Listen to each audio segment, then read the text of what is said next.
नमस्कार, डेली 24 भारत देख रहे हैं आप। मैं हूं आपके साथ साहिल धुलिया। बुलेटिन की शुरुआत करेंगे। देश की सुरक्षा को और मजबूत करने के लिए 26 दिसंबर को रक्षा अधिग्रहण परिषद यानी कि डीएसी की अहम बैठक हो सकती है और आपको बता दें कि इस बैठक की अध्यक्षता रक्षा मंत्री राजनाथ सिंह कर सकते हैं। बैठक में तीनों सेनाओं के लिए इमरजेंसी प्रोक्योरमेंट के तहत बड़े हथियार सौदों पर चर्चा होगी। बैठक में तीनों सेनाओं के लिए इमरजेंसी प्रोक्योरमेंट के तहत हथियारों की खरीद पर अहम फैसले लिए जाने की संभावना भी है। तो खासतौर पर मिसाइलों की खरीद इस बैठक का मुख्य एजेंडा रहेगा। बता दें कि भारतीय नौसेना ने 700 से ज़्यादा MRSAM की मांग रखी है। डीएसी बैठक भारत की सैन्य ताकत बढ़ाने के लिहाज से बेहद अहम मानी जा रही है। बड़े मिसाइल फैसलों से तीनों सेनाओं की मारक क्षमता और मजबूत हो सकती है। तो देश की सुरक्षा को मजबूत करने के लिए बड़ी बैठक, मिसाइलों की खरीद इस बैठक का मुख्य एजेंडा रहने वाला है। तो रक्षा अधिग्रहण परिषद ये अहम बैठक करेगा। हथियारों की खरीद पर कई बड़े फैसले लिए जा सकते हैं। बड़ी खबर आपको बता रहे हैं। तो रक्षा अधिग्रहण परिषद ये महत्वपूर्ण बैठक करेगा। बड़ी खबर आपको बता रहे हैं। तो हथियारों की खरीद पर कई बड़े फैसले लिए जा सकते हैं और सैन्य शक्ति को बढ़ावा देने के लिए इस बैठक को काफ़ी ज़्यादा महत्वपूर्ण यहाँ पर माना जा रहा है। और इसी खबर पर ज़्यादा चर्चा के लिए हमारे मैनेजिंग एडिटर रमेश ठाकुर जी हमारे साथ जुड़ गए। रमेश जी, रक्षा अधिग्रहण परिषद ये महत्वपूर्ण बैठक यहाँ पर कर सकता है। हथियारों की खरीद पर कई महत्वपूर्ण फैसले लिए जा सकते हैं और तीनों सेनाओं को और ज़्यादा सक्षम बनाने के उद्देश्य से इस बैठक को काफ़ी महत्वपूर्ण माना जा रहा है। कैसे देख रहे हैं? देखिए, बिल्कुल इसको रूटीन खबर तो आप बिल्कुल नहीं कहोगे रक्षा के तौर पे, लेकिन जब जिस तरीके से चीजें हो रही हैं बांग्लादेश में, आप देख रहे हो कि हर दूसरे दिन एक हिंदुओं के साथ में जो अत्याचार हो रहा है, उसके बाद में चाहे नेपाल की स्थिति हो जाए, चाइना की स्थिति हो जाए, उसको देखते हुए शायद ये लग रहा है कि जो सूत्रों से खबर निकल के आ रही है, हमें किसी भी हाल में और किसी भी चुनौती से लड़ने के लिए तैयार रहना चाहिए 24 घंटे। और इसमें तीनों सेना के कोर में क्या क्या चीजें होनी चाहिए, क्योंकि बीच में अगर आपको पता हो तो एयरफोर्स के जो चीफ है उन्होंने कहा था कि कुछ इंस्ट्रूमेंट हमारे पास ऐसे बहुत पुराने हैं जिसको रिफॉर्म करने की जरूरत है और नए भी लाने की जरूरत है, और वही नेवी में, वही आपका आर्मी में। तो इन सबको साथ में लेके इसमें जितने भी सुरक्षा से जुड़े हुए बड़े टॉप क्लास जितने भी ऑफिसर्स वगैरह हैं, जितने विंग्स हैं और जितनी टुकड़ियां हैं, उनके सारे के सारे प्रमुख आज इस मीटिंग्स में हैं।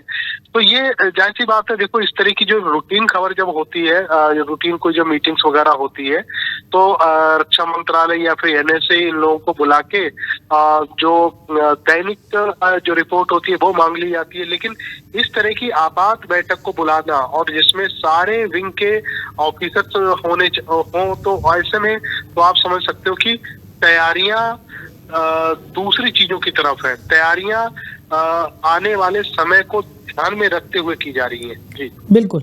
और रमेश जी, अगर हम बात करें, क्योंकि नौसेना की तरफ से भी बहुत ज़्यादा जो डिमांड निकलकर सामने आ रही है, 700 से ज़्यादा MRSAM की मांग यहाँ पर नौसेना की तरफ से रखी गई है। इससे पहले हमने देखा है कि सरकार की तरफ से भी तीनों सेनाओं को और ज़्यादा सुदृढ़ बनाने के लिए तमाम व्यापक कदम यहाँ पर उठाए गए हैं। कई आर्म्स डील्स भी हमने देखी हैं और अब नौसेना को भी मजबूती देने के लिए 700 से ज़्यादा MRSAM की मांग जो नौसेना की तरफ से रखी गई है, इस मीटिंग में मुख्य एजेंडा उसके इर्द गिर्द घूमता हुआ दिखाई दे सकता है। देखिए साहिल, आज की समय में जो लड़ाइयाँ हैं वो फिजिकल डंडे, तमंचे या छोटे मोटे वेपन्स की नहीं रह गई है। आज की जो लड़ाइयाँ वो हवाई हैं। थल सेना आपकी कितनी मजबूत है, आपकी मिसाइल्स आपके पास क्या आधुनिक तरीके की है।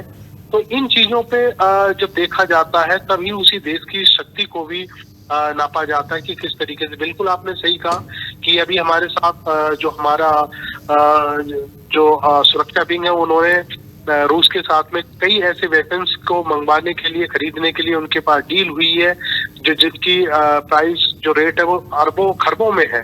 तो उनको भी खरीदा जाएगा। और विशेष तौर पे जो थल सेना है वो ऐसी मिसाइलों की खरीदने की बात कही जा रही है जो पता चला अगर पनडुब्बी हमारी है, अगर एक जो एक मालवाहक जो जहाज होता है, क्योंकि जब हम किसी देश से अगर कोई आयात निर्यात करने के लिए कोई गुड्स वगैरह मंगवाते हैं तो उसकी रक्षा के लिए तत्कालिक रूप से एक मिसाइल का होना बहुत जरूरी है। पता चला अगर समुद्र के रास्ते से हमारा कोई शिप आ रहा है तो उसको अगर कोई अटैक कर रहा है तो उसकी अटैकिंग जवाब देने के लिए हमारे पास ये चीजें होनी चाहिए।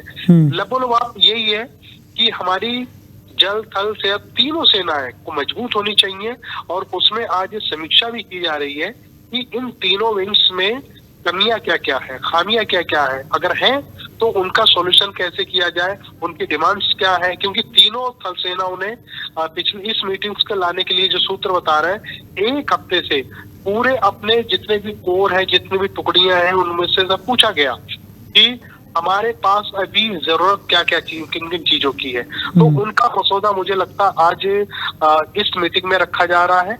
इसके बाद में सरकार उन सबको मानेगी और सरकार उन सबको पूरा करने की, मुझे जहां तक लगता है, कोशिश भी करेगी।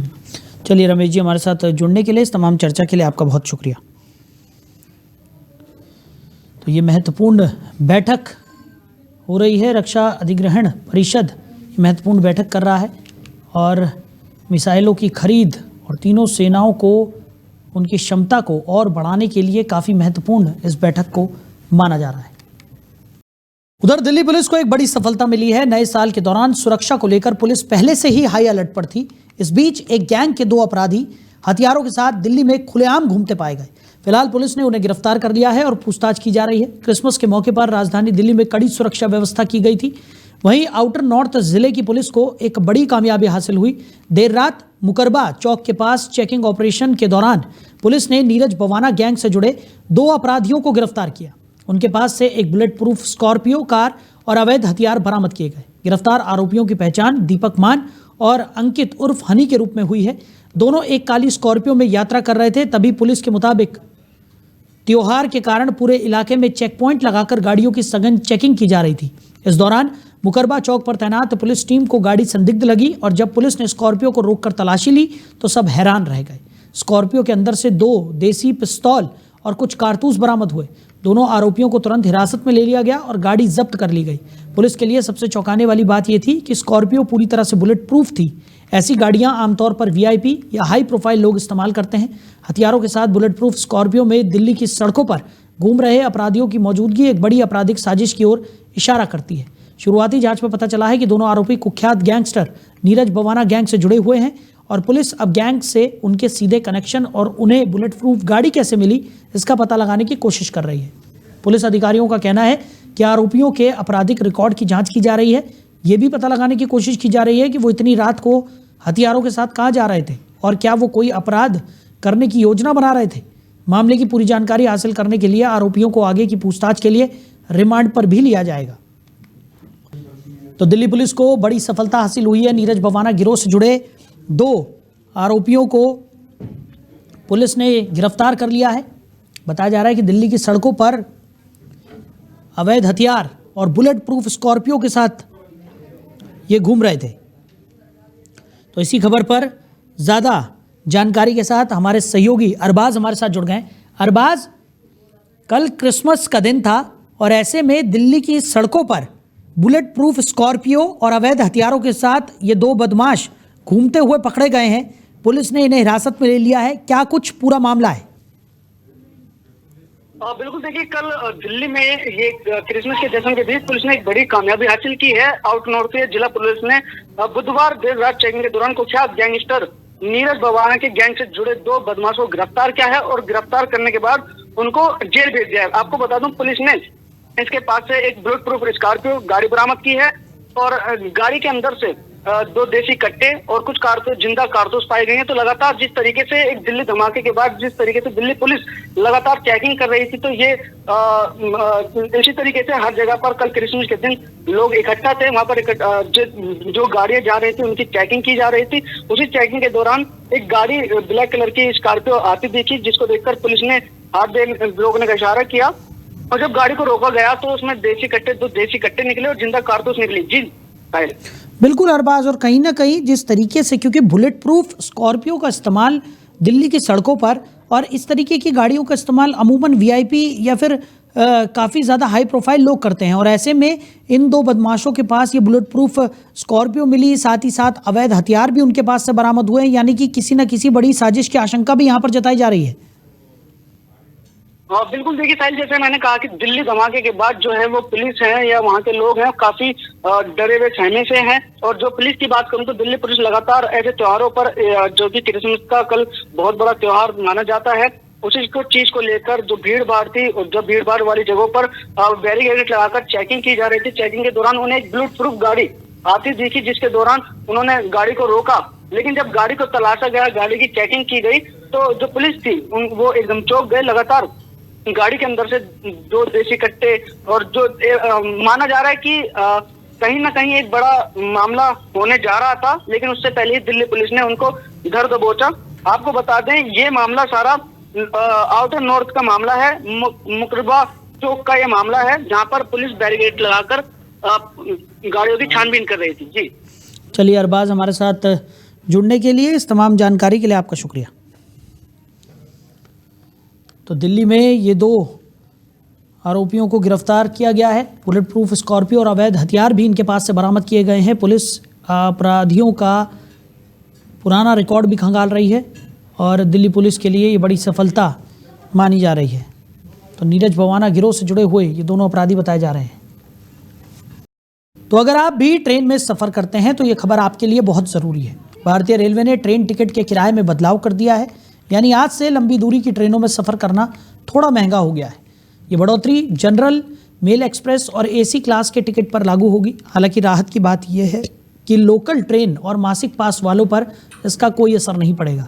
रेलवे ने साफ कर दिया है कि बढ़े हुए किराए आज से ही लागू हो चुके हैं। इसका मतलब ये है कि अब जो भी यात्री 215 किलोमीटर से ज़्यादा दूरी की यात्रा करेगा उसे पहले के मुकाबले थोड़ा ज़्यादा पैसा देना होगा। रेलवे का कहना है कि बढ़ोतरी बहुत सीमित रखी गई है ताकि आम लोगों पर ज़्यादा बोझ ना पड़े। रेलवे के मुताबिक अगर आप साधारण श्रेणी में 215 किलोमीटर से ज़्यादा सफ़र करते हैं तो अब हर किलोमीटर पर 1 पैसा ज़्यादा देना होगा। वहीं मेल और एक्सप्रेस ट्रेनों की नॉन एसी कैटेगरी में किराया 2 पैसा प्रति किलोमीटर बढ़ा दिया गया है। एसी क्लास में भी 2 पैसा प्रति किलोमीटर की बढ़ोतरी की गई है।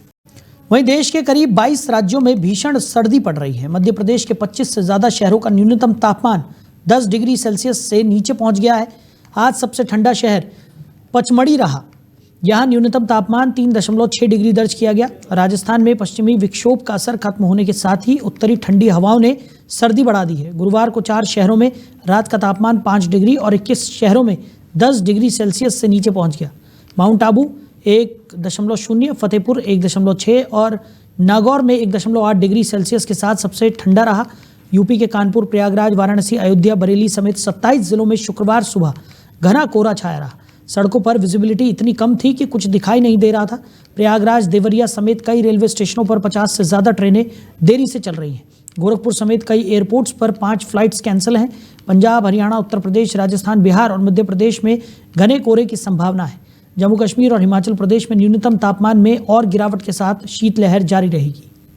तो ये 6 तस्वीरें आपकी टीवी स्क्रीन पर उत्तर प्रदेश, दिल्ली, पश्चिम बंगाल, पुंछ, श्रीनगर, हरियाणा की तस्वीरें, जहां पर अब ठंड का असर साफ तौर पर देखा जा रहा है। कई जगहों पर बर्फबारी हुई है तो कई जगहों पर धुंध का असर भी देखने को मिल रहा है। विजिबिलिटी काफ़ी कम हो गई है। आवागमन भी खासा प्रभावित हुआ है और लोगों को अब ठंड सताने लगी है। तो ये 6 तस्वीरें आपकी टीवी स्क्रीन पर उत्तर प्रदेश, दिल्ली, पश्चिम बंगाल, पुंछ, श्रीनगर, हरियाणा की तस्वीरें।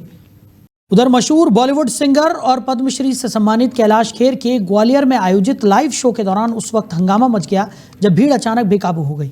हालात इतने बिगड़ गए कि कैलाश खेर को बीच में ही अपनी परफॉर्मेंस को रोकना पड़ा और स्टेज से लोगों से संयम बरतने की अपील करनी पड़ी। जानकारी के मुताबिक क्रिसमस के मौके पर ग्वालियर के मेला मैदान में भारत रत्न और पूर्व प्रधानमंत्री अटल बिहारी वाजपेयी की जयंती के अवसर पर एक भव्य कार्यक्रम का आयोजन किया गया था।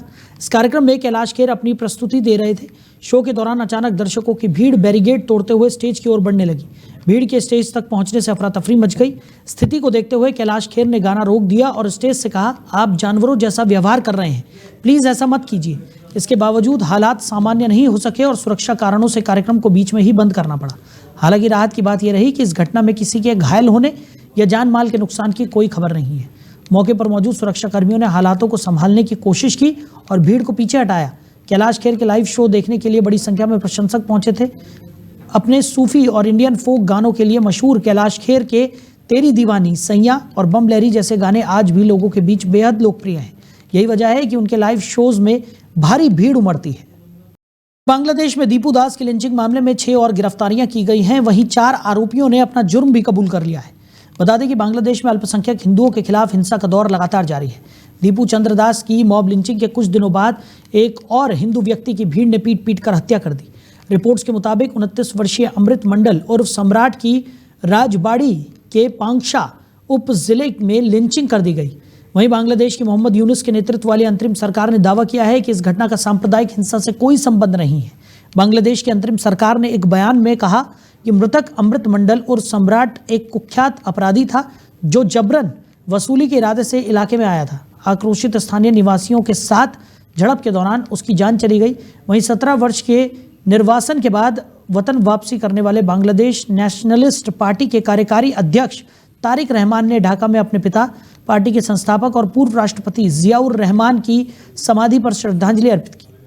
वो 17 साल बाद बांग्लादेश में जुमे की नमाज अदा करते हुए भी नजर आए। रहमान गुरुवार रात ढाका के एवर केयर अस्पताल में अपनी बीमार मां और बीएनपी अध्यक्ष खालिदा जिया से मिलने के बाद अपने घर गुलशन लौट आए थे। वो बोगुरा 6 सीट से आगामी राष्ट्रीय चुनाव के लिए अपना नामांकन भी दाखिल करने वाले हैं। उधर अमेरिका ने नाइजीरिया के उत्तर पश्चिमी क्षेत्रों में आईएस के आतंकवादी ठिकानों पर बड़े पैमाने पर हवाई हमला किया है। इस हमले को लेकर नाइजीरिया सरकार ने अपना आधिकारिक बयान जारी किया है। सरकार ने कहा है कि आतंकवाद और हिंसक उग्रवाद से निपटने के लिए वो अमेरिका समेत अन्य अंतर्राष्ट्रीय साझेदारों के साथ लगातार सुरक्षा और खुफिया सहयोग कर रही है। इसी सहयोग के तहत नॉर्थ वेस्ट नाइजीरिया में आतंकवादी ठिकानों पर एयर स्ट्राइक के जरिए सटीक निशाना साधा गया। विदेश मंत्रालय ने बताया कि यह सहयोग अंतर्राष्ट्रीय नियमों और द्विपक्षीय समझौतों के तहत हो रहा है। इसमें खुफिया जानकारी का आदान प्रदान, रणनीतिक समन्वय और अन्य आवश्यक समर्थन शामिल है। ये सभी गतिविधियां अंतर्राष्ट्रीय कानून, संप्रभुता के सम्मान और क्षेत्रीय व वैश्विक सुरक्षा के साझा प्रतिबद्धताओं के अनुसार की जा रही हैं। नाइजीरिया सरकार ने दोहराया कि सभी आतंकवाद रोधी प्रयासों का मुख्य उद्देश्य नागरिकों की सुरक्षा, राष्ट्रीय एकता की रक्षा और सभी नागरिकों के अधिकार एवं गरिमा का संरक्षण करना है। चाहे किसी की आस्था या जातीयता कुछ भी हो, किसी भी समुदाय के खिलाफ आतंकवादी हिंसा नाइजीरिया के मूल्यों और अंतर्राष्ट्रीय शांति के लिए अपमानजनक है। फेडरल सरकार अपने साझेदारों के साथ मिलकर आतंकवादी नेटवर्क को कमजोर करने, उनके वित्त पोषण और लॉजिस्टिक को बाधित करने और सीमा पार से उत्पन्न खतरों को रोकने के लिए लगातार प्रयास कर रही है। साथ ही नाइजीरिया अपनी सुरक्षा संस्थाओं और खुफिया क्षमताओं को मजबूत कर रहा है। विदेश मंत्रालय ने कहा कि सुरक्षा और खुफिया सहयोग जारी रहेगा और जनता को उपयुक्त आधिकारिक चैनलों के माध्यम से नियमित रूप से सूचित किया जाएगा। गौरतलब है कि नाइजीरिया लंबे समय से आतंकवादी हिंसा का सामना कर रहा है। देश के उत्तर और उत्तर पूर्वी हिस्सों में आईएस से जुड़े गुटों और बोको हराम जैसे संगठनों की गतिविधियां लगातार जारी हैं। वहीं आपको बता दें कि छतरपुर के कोतवाली थाना क्षेत्र में स्थित जिला जेल में एक गंभीर घटना सामने आई है, जब एक कैदी ने जेल की छत से कूदकर अपनी जीवन लीला को खत्म कर लिया। मृतक कैदी शंकर था, जिस पर रेप के मामले में हाल ही में अदालत ने सजा सुनाई थी। घटना के तुरंत बाद उसे जिला अस्पताल लाया गया, लेकिन डॉक्टरों ने उसे मृत घोषित कर दिया। जिला जेल से आए दिन कैदियों और उनके परिजनों की शिकायतें मिलती रहती हैं, जिनमें जेल की सुरक्षा, मानसिक दबाव और कैदियों के अधिकारों से जुड़े मुद्दे शामिल हैं। इस घटना ने न केवल जेल प्रशासन की कार्यप्रणाली पर सवाल खड़े कर दिए हैं, बल्कि जेल में रह रहे अन्य कैदियों के मनोबल और सुरक्षा के दृष्टिकोण से भी चिंता पैदा की है। घटना के बाद पुलिस और जेल अधिकारियों ने जांच शुरू कर दी है, ताकि इस दुखद घटना के कारणों और किसी संभावित लापरवाही का पता लगाया जा सके। वहीं ओडिशा के कंधमाल जिले में सुरक्षा बलों ने माओवादी संगठन सीपीआई के सेंट्रल कमेटी सदस्य और 1 करोड़ रुपए के इनामी गणेश उइके को एनकाउंटर में मार गिराया। गणेश उइके को माओवादियों के बीच बेहद खतरनाक माना जाता था और 69 वर्ष की उम्र में भी वो लाल आतंक का झंडा उठाए हुए सक्रिय था। उसके पास AK-47 जैसे आधुनिक हथियार पाए गए थे, जिस कारण उस पर सरकार ने बड़ा इनाम घोषित किया था। यह एनकाउंटर भारत में नक्सलियों के खिलाफ चलाए जा रहे अभियान में अब तक का सबसे बड़ा प्रहार माना जा रहा है। केंद्र सरकार ने 31 मार्च 2026 तक देश को पूरी तरह नक्सलवाद मुक्त करने का लक्ष्य तय किया है। इस लक्ष्य को प्राप्त करने के लिए सुरक्षा बल लगातार नक्सल प्रभावित क्षेत्रों में कार्रवाई कर रहे हैं। जिन नक्सलियों ने सरेंडर किया, उन्हें मुख्य धारा में लाया जा रहा है, जबकि हथियार नहीं डालने वाले सक्रिय नक्सलियों के खिलाफ सटीक और निर्णायक कार्रवाई की जा रही है।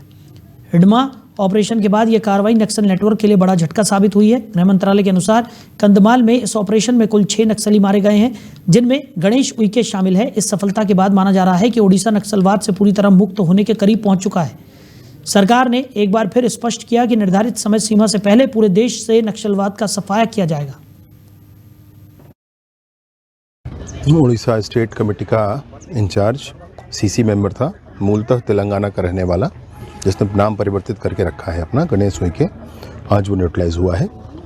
इस तरीके से कुल मिलाकर के इस वर्ष 5 पोलित ब्यूरो और सीसी मेंबर ने पुनर्वास किया है। ऐसे ही 11 पोलित ब्यूरो और सीसी मेंबर न्यूट्रलाइज हुए हैं। को उड़ीसा राज्य अंतर्गत central committee member Ganesh Uikey की डेड बॉडी रिकवर की गई। इस प्रकार माओवादी संगठन के जो टॉप लीडरशिप के खिलाफ निर्णायक एक बढ़त हमें प्राप्त हुआ। आने वाले समय में उनके खिलाफ और कार्रवाई करने का एक कार्य योजना है। इस परिस्थिति में माओवादी संगठन के पास मात्र एक ही विकल्प शेष रह गए, हिंसा त्याग करके समाज की मुख्यधारा में शामिल होना चाहिए, अन्यथा हमारा सुरक्षा। वहीं छतरपुर में एक नृशंस घटना सामने आई है, जिसमें कलयुगी माता पिता ने अपनी नवजात बच्ची को अमानवीय तरीके से पन्ना नेशनल हाईवे पर सनसनी चुरारन गांव के पास पुल के नीचे फेंक दिया। राहगीरों ने बच्ची को वहां पड़ा देखा और तुरंत पुलिस को सूचना दी। सूचना मिलते ही बमीठा थाना का प्रभारी पुलिस बल के साथ घटनास्थल पर पहुंचे और पूरी तत्परता से नवजात बच्ची को पुल से नीचे से सुरक्षित बाहर निकाला। बच्ची को तुरंत प्राथमिक स्वास्थ्य केंद्र बमीठा ले जाया गया, जहां डॉक्टरों की निगरानी में उसकी हालत का परीक्षण किया गया। वहीं पुलिस ने अज्ञात माता पिता की खोज शुरू कर दी है, ताकि इस अमानवीय घटना के पीछे की साजिश का पता लगाया जा सके। पूरे इलाके में इस घटना से भारी आक्रोश फैल गया है और लोगों ने इसे मानवता के लिए शर्मनाक और चौंकाने वाला कृत्य करार दिया है। इस घटना ने स्थानीय प्रशासन और समाज को झंझोड़ते हुए चेतावनी भी दी कि भविष्य में इस तरह की आपराधिक और अमानवीय हरकतों पर कड़ी कार्रवाई सुनिश्चित की जाए। एक नवजात बालिका जिसकी एज लगभग 2 या 3 दिन हो गई अभी, चुरारन गांव के पास में एक पुलिया के नीचे लावारिस हालत में पड़ी है। जैसे ही सूचना मिली तो 112 का स्टाफ और थाना मोबाइल और जो थाने पे महिला स्टाफ है उसको स्थानीय लोगों की मदद से और मीडिया की मदद से उसको तत्काल यहाँ पर प्राथमिक स्वास्थ्य केंद्र बमीठा लाया गया है। यहाँ से फिर हम आगे के इलाज के लिए उसको जिला अस्पताल भेजें। बच्ची की अभी स्वास्थ्य कैसी है? अब वहीं दमोह जिले के जबेरा में पूर्व प्रधानमंत्री और भारत रत्न अटल बिहारी वाजपेयी के जन्म शताब्दी वर्ष के अवसर पर वृद्धों और सेवानिवृत्त व्यक्तियों के सम्मान समारोह का आयोजन किया गया। ये कार्यक्रम पुराने अस्पताल के पास आयोजित किया गया था और इसमें स्थानीय स्तर के कई गणमान्य नागरिक और अधिकारी शामिल हुए। कार्यक्रम में मध्य प्रदेश शासन के संस्कृति और पर्यटन विभाग के राज्य मंत्री ने अटल बिहारी वाजपेयी के जीवन और उनके योगदान पर प्रकाश डाला। उन्होंने उनके प्रेरक अनुभवों, जीवन संघर्ष और राष्ट्रभक्ति से ओतप्रोत कविताओं का वाचन कर उपस्थित लोगों को भाव विभोर कर दिया। बताया गया कि यह सम्मान समारोह सांसद प्रतिनिधि के नेतृत्व में प्रतिवर्ष आयोजित किया जाता है और अब इसे लगातार 21 वर्षों से जबेरा में आयोजित किया जा रहा है। इस साल इसे और व्यापक रूप देने के लिए आगामी समय में ब्लॉक स्तरीय आयोजन की भी योजना बनाई गई है। सभी गणमान्य व्यक्तियों ने अपने अपने उद्बोधन में कार्यक्रम के महत्व, वृद्धों और सेवानिवृत्तों के योगदान और समाज में उनके स्थान पर प्रकाश डाला। कार्यक्रम में वृद्ध और सेवानिवृत्त व्यक्तियों को 2026 के कैलेंडर और तौलिए भेंट कर सम्मानित किया गया। मंच का संचालन स्थानीय समन्वयक ने किया, जिसने समारोह को सुचारू और आकर्षक रूप से आगे बढ़ाया। इस आयोजन ने समाज में बुजुर्गों और सेवानिवृत्त लोगों के प्रति सम्मान की भावना को और मजबूत किया है। भारत के 2 टुकड़े हो गए। पाकिस्तान रूपी एक टुकड़ा भारत का बना तो अटल जी कहते हैं कि हम जिएंगे तो इस भारत के लिए और मरेंगे तो इस भारत के लिए। जीवन में काम करते करते बहुत समय हो गया, लेकिन राजनीतिक जीवन में अगर आपको सफल होना है, आपको कुछ काम करना है, तो विरोधी गतिविधियां हटाना पड़ेंगी। किसी भी दल के व्यक्ति को आप विरोधी मत माने, क्योंकि विरोधी दल के जो लोग होते हैं वो अपने अपने दल के लिए समर्पित होते हैं। टकराएंगे मौत अपनी मरेंगे। दिया हाथ में ध्वज कभी ना झुकेगा, कदम बढ़ रहा है कभी ना रुकेगा, न सूरज के सम्मुख अंधेरा टिकेगा। निडर हैं सभी हम, अमर हैं सभी हम, कि सर पर हमारे वरद हस्त करता, गगन में लहरता है भगवा हमारा, गगन में लहरता है भगवा हमारा। ऐसे देश प्रेम से। वहीं सागर शहर में सड़क पर लंबे समय से बने जलभराव और मंदिर व स्कूल के सामने संचालित शराब दुकानों को लेकर स्थानीय निवासियों का गुस्सा बुधवार को सड़कों पर फूट पड़ा। तिली तिगड़ा चौराहे पर भारी संख्या में वार्ड वासियों ने चक्का जाम कर दिया, जिससे पूरे इलाके का यातायात पूरी तरह से ठप हो गया। जानकारी के अनुसार तिल्ली वार्ड में बारिश के बाद सड़क पर जलभराव की समस्या और गंभीर होती जाती है। भरे पानी के कारण राहगीरों, वाहन चालकों और स्थानीय लोगों को रोजाना कठिनाइयों का सामना करना पड़ता है। कई बार शिकायतें करने के बावजूद इस समस्या का स्थायी समाधान नहीं किया गया। स्थानीय लोगों का ये भी आरोप है कि मंदिर और स्कूल के सामने शराब की दुकान का संचालन हो रहा है, जो नियमों का उल्लंघन है।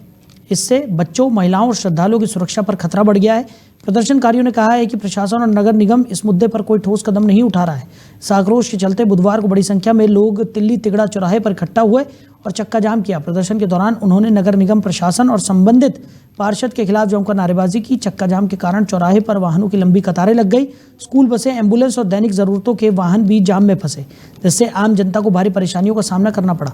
मामले की गंभीरता को देखते हुए मौके पर डायल 112 की टीम और स्थानीय पुलिस बल भी पहुंचा और स्थिति को नियंत्रित करने की कोशिश की।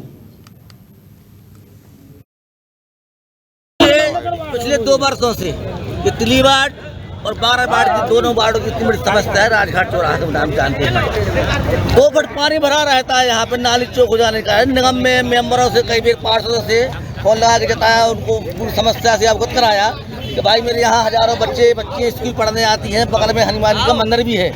हजारों लोग दोनों वार्ड की जनता यहाँ दर्शन करने आती है, तो पानी में पैदल निकल जाती है। कीचड़ वगैरह पूरा मंदिर में जाता है। और सामने है ये देसी कलारी। तो सबसे पहले मैं कलारी का मुद्दा भी बनाना चाहता हूँ कि शासकीय स्कूल के पास कभी कलारी आपने देखी है, लेकिन पार्षदों की मिली भगत से आज कलारी भी जिंदा है, खुली है और मंदिर में दर्शनार्थी नहीं जा रहे। पार्षदों को बोलते हैं मनोज चौरसिया के लिए, बोलता है हमारे वार्ड का काम नहीं है। जब वोट की बारी आती है तो पूरा तुम्हारा वार्ड बन जाता है। और आज जब जनता जूझ रही है दिक्कत परेशानी से, तो बोलते हैं हमारा वार्ड नहीं है। क्या कहना चाहेंगे नगर निगम के प्रशासन का? एक ही बात करना चाहते हैं भाई, करोड़ों रुपया आपका स्मार्ट शहर का आया। तो फिलहाल इस बुलेटिन में मेरे साथ इतना ही। आप बने रहिए। नमस्कार।